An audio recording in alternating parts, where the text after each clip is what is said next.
কিন্তু জামাতের লক্ষ্য তো আমার বাড়ি দখল করে। জামাত এই দেশের আপনার রাষ্ট্রীয় ক্ষমতায় না আসতে পারে, এটা আমরা ইসলামের জন্য, দেশের জন্য অকল্যাণকর মনে করছি। যদি জামাত ক্ষমতায় যেত তাহলে এই দেশে আমেরিকার আপনার গোলাম বানাই ফেলতো আইজ পর্যন্ত, এতদিন পর্যন্ত ও লাস্টিং করতো না। দেশ বিএনপি যতটুকু বাঁচাবে এতটুকু তো জামাত দেশ বাঁচাবে না।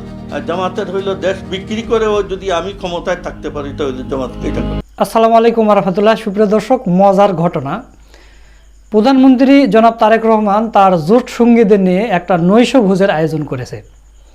সেখানে জোট সঙ্গীর সকল দল দাওয়াত পেলেও জুমিয়তের কেউ দাওয়াত পায়নি। বিশেষ করে ওবায়দুল্লাহ ফারুক, যে জুমিয়তের নেতা প্রধান, তাকেও দাওয়াত দেওয়া হয়নি। তো আপনারা 2-3 দিন আগে একটা দেখেছেন, এশিয়া পোস্টের একটা সাক্ষাৎকার দিয়েছে এই ওবায়দুল্লাহ ফারুক। সেখানে তিনি বলেছেন যে জামাত ইসলামে যেন কোনোভাবে রাষ্ট্রীয় ক্ষমতায় যেতে না পারে, সেজন্য আমরা সর্বোচ্চ চেষ্টা করছি এবং বিএনপিকে সমর্থন দিয়েছি। তো জামাত ক্ষমতায় গেলে কী হবে? তখন তিনি বলেছেন জামাত ক্ষমতায় গেলে মানুষের বাড়িঘর দখল করবে, জামাত ক্ষমতায় গেলে আমেরিকার গোলাম বানিয়ে ফেলবে, ইসলামকে ধ্বংস করে ফেল দিবে, এরকম।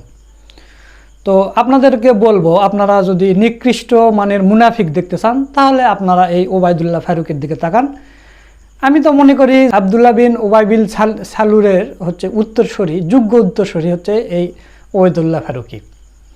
সে বলতেছে জামাতে ইসলামে ক্ষমতায় আসলে নাকি দেশ ধ্বংস হয়ে যাবে, ইসলাম উঠে যাবে, মানুষের বাড়িঘর দখল করবে, এই কারণে আমেরিকার করবে, এই কারণে জামাতে ইসলামীকে যেভাবে হোক আমরা ঠকানোর জন্য জামাত ইসলামী যেন রাষ্ট্র ক্ষমতায় না আসতে পারে, এই কারণে আমরা বিএনপিকে সমর্থন দিয়েছি। বিএনপি আমাদের মূল্যায়ন করুক আর না করুক, এখন পর্যন্ত বিএনপির পিছনে তেল মেরেই যাচ্ছে, অথচ বিএনপি এদের বাল দেওয়াও গোনে না। ইলেকশন তো গেছে, ইলেকশন যাওয়ার পরে আমাদেরকে এখন পর্যন্ত আমাদেরকে নিয়ে বসে কোনো আলোচনা করা, এগুলার ওনারা কোনো প্রয়োজন মনে করেন না। তো এই আচরণ ভুগবে। এর মানে একদিন হবে যে আপনার আমাদেরকেও ডাকাডাকি আরম্ভ হবে। এখন তো আর সাইডের দিকে কোনো লক্ষ্য নাই, রাষ্ট্রীয় ক্ষমতায় চলে গেছেন। এই জিন্দগি এই দেশে অনেকের আপনার ইতিহাস আমরা দেখছি, শেখ মুজিবের ইতিহাস দেখছি, হাসিনার ইতিহাসও দেখলাম, সবই দেখলাম। ওনারা কি এইভাবে আপনার রাষ্ট্রীয় ক্ষমতায় অধিষ্ঠিত থাকবেন? হ্যাঁ, যার কারণে ওনাদেরও তো এক জিন্দগি আসতেছে, ওই সময় সাঁতার কাটবেন, তখন আশ্রয় নিতে চাইবেন, এইটাই বলছি, ভুগবেন। এই দেশে পাবলিকের দরকার আছে। আমরা ওনাদের সাথে জোট করার কারণে তবলিগীদের ভোট ওনারা পাইলেন, হেফাজতের ভোট পাইলেন, কৌমি অঙ্গনের ভোট পাইলেন। আমরা যদি জোট না করতাম তাহলে 70-80টা আপনার সিটের মধ্যে বিএনপি পাস করতে পারতো না, অন্যরা পাস করতো। 900 ভোজের আয়োজন করেছে, সেখানে আপনি দেখেন ভিপি নূরের দলের কথা দেখেন, ভিপি নূরকে প্রতিমন্ত্রী বানানো হয়েছে। আজকে দেখলাম রাশেদকে সহকারী বানাইছে। আপনারা এই পাশে দেখেন, এটা নিয়ে বাংলাদেশের সকল গণমাধ্যম নিউজ করছে, সহকারী বানাইছে রাশেদকে। আর এরা যে নিকৃষ্টভাবে সমর্থন দিয়ে গেল জামাতকে ঠকানোর জন্য, এদের কোনো মূল্যায়ন করছে বিএনপি? না, করবে না। কেন করবে না জানেন? কারণ এরা হচ্ছে নিকৃষ্ট মানের মুনাফিক একটা দল। এদেরকে আল্লাহ তাআলা দুনিয়া এবং আখেরাতে এদের অপদস্থ করবে। আচ্ছা, এখন আসি বিএনপির অতীত ইতিহাস। আপনারা জানেন বিএনপি অতীতে কিন্তু দুর্নীতিতে চ্যাম্পিয়ন হয়েছিল। তো জামাতে ইসলামীও তো দুইটা মন্ত্রী গেছিল বা এমপিরা থাকতো, তো জামাতে ইসলামী কয় টাকা মেরে খাইছে এই ওবায়দুল্লাহ ফারুক বলতে পারবে? আচ্ছা, গেল বিএনপির গত 100 দিনে 605টা খুন হয়েছে বিএনপির হাতে। তো জামাতে ইসলামী তো প্রধান বিরোধী দল, জামাতে ইসলামের হাতে কয়জন খুন হয়েছে? বিএনপির এই লুটপাট, এই যে খাল খনন থেকে শুরু করে হাজার হাজার কোটি টাকা লুটপাট অলরেডি হয়ে গেছে। জামাতে ইসলামের এমপিরা কয় টাকা লুটপাট করেছে এই বলতে পারবে ওবায়দুল্লাহ ফারুকি?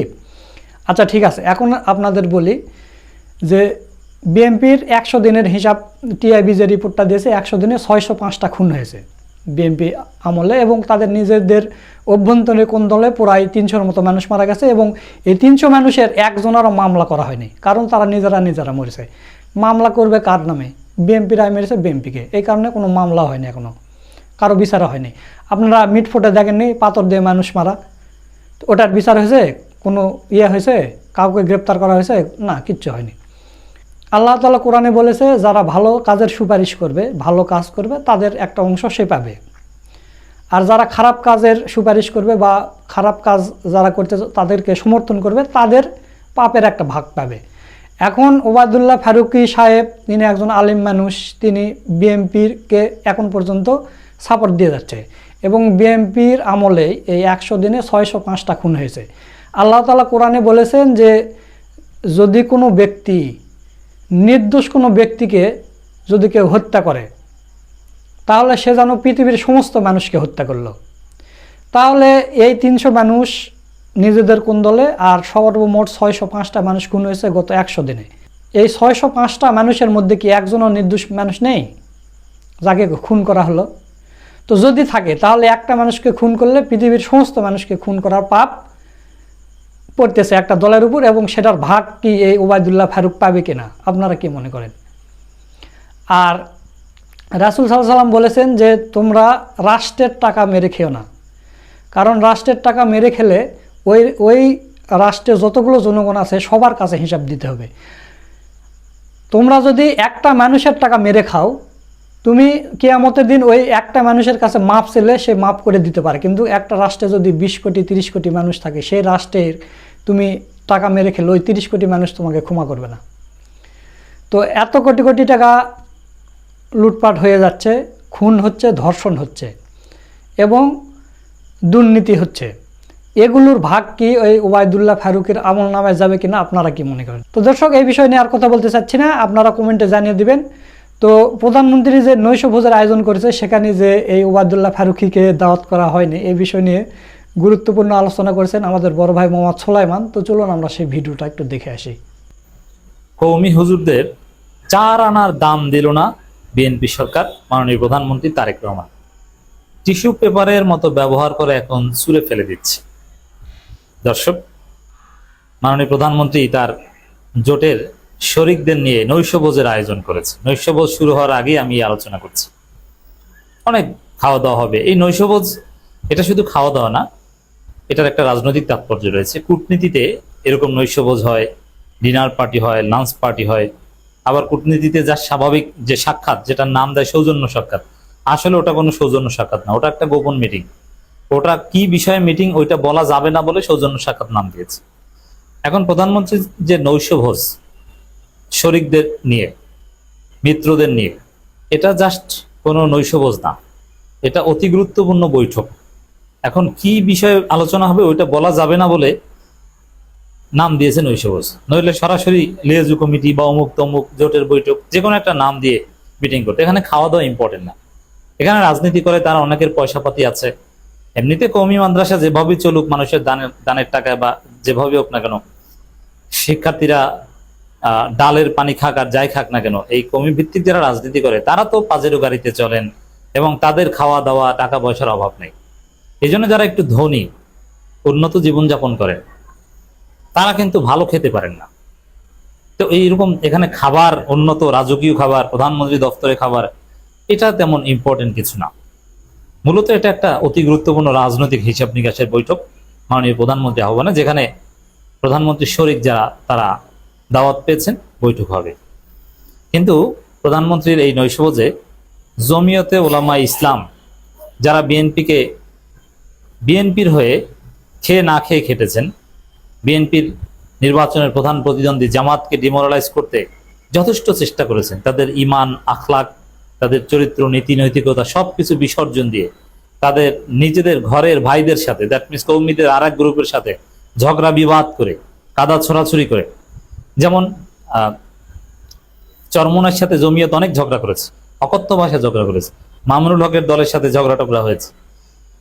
এরা তো নিজেরা ঘরের দেওবন্দি ভাই ব্রাদারের সাথে ঝগড়া বিবাদ করেও বিএনপিকে সার্ভিস দিয়েছে, এত কষ্ট করলো, কিন্তু শেষ পর্যন্ত প্রধানমন্ত্রীর নৈশভোজে জমিয়তে উলামা ইসলামের যাওয়া হচ্ছে না। কেন যাওয়া হচ্ছে না, এটার তাৎপর্য কি, রহস্য। এটার মূল তাৎপর্য হচ্ছে যে বিএনপি সরকার এই কওমি হুজুরদের 4 আনার গুণে না, তাদেরকে ব্যবহার করে বিএনপি সরকারের কাছে কওমি আলেমদের গুরুত্ব সর্বোচ্চ, যে বাবা তুমি আমাকে কিছু সার্ভিস দাও, তার বিনিময়ে তোমার মাদ্রাসায় কিছু পয়সা দিতে পারি।